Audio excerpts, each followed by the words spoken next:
అంజలి, పేదరికాన్ని అంతమొందించేవారు ఎవరు కూడా ఇప్పటికి గూడా భూమి మీద పుట్టలేదు అనే సత్యాన్ని చెప్పే పద్యాన్ని చెప్పబోతున్నాను. నరుండను వాడు కాండవవనంబు వృధా దహనంబు జేసి వామనవరుండైన ఆ పవన నందనుడు రెకలంకను గాల్చి హరుండు త్రిపురాలను రాల్చి నననంతయగాని మహాధరిద్రియ విస్ఫురణను కాల్చువాడకండు భూమిని జనింపకపోయే అకట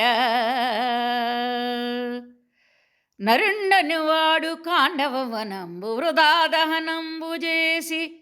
ఇక్కడ నరుడు అంటే అర్జునుడు కాండవ వనాన్ని వృధాగా కాల్చేశాడు అని అర్థం. వామనవరుండైన ఆ పవన నందనుడు రెకలంకను గాల్చి. వామనరు అంటే కోతులు అనమాట.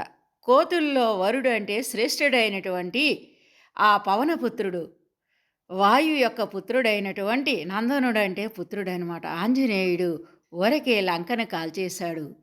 హరుండు త్రిపురాలను రాల్చి, హరుడు త్రిపురాలను రాల్చాడు.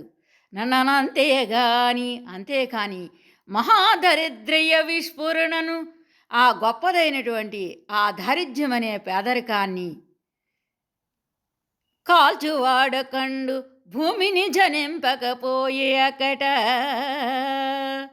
ఆ పేదరికాన్ని అంతమొందించేవాడు ఒక్కడు కూడా ఈ భూమి మీద పుట్టలేదే, అయ్యో అయ్యో అకట అకట అని దీని యొక్క భావం. ధన్యవాదములు.